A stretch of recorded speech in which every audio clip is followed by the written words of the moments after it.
15-year-old Steven Rosenthal died of a gunshot wound in the stairwell of his grandmother's house in Chicago. Police say he shot himself in the head. His family says the police are the ones who killed him.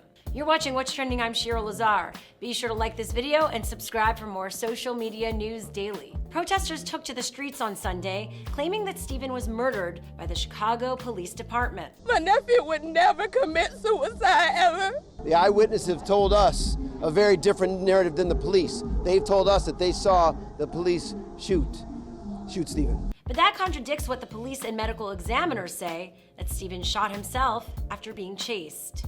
So here's the official story from the police. They say they spotted a young man with a possible weapon in North Lawndale. Officers attempted to question him when he led them on a brief foot pursuit.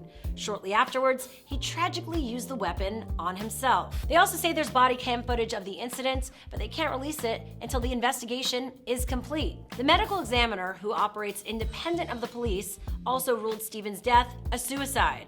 But there are some key reasons all of this has left a bad taste in the mouths of Rosenthal's friends and family. He was a good kid. He was a good student at Crane. All his teachers loved him.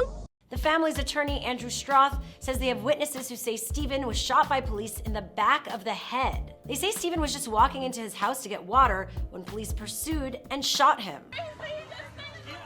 Man, they just shot Shorty, man. Crazy as hell, man. GD, look. Look at all the right there, Joe. Damn, man. What the people in They say Steven was a good student, and nobody had ever seen him carrying a gun. A teenager who knew him said he wasn't a gangbanger, he was just a hooper. Additionally, the medical examiner has not yet released Steven's body, and his family believes it would show that he couldn't have shot himself. Add that to the thorny history between Chicago PD and the Black community, and you've got a recipe for distrust. Steven's mother died in March of this year, and his basketball coach had tried reaching out to him to get him back in the gym.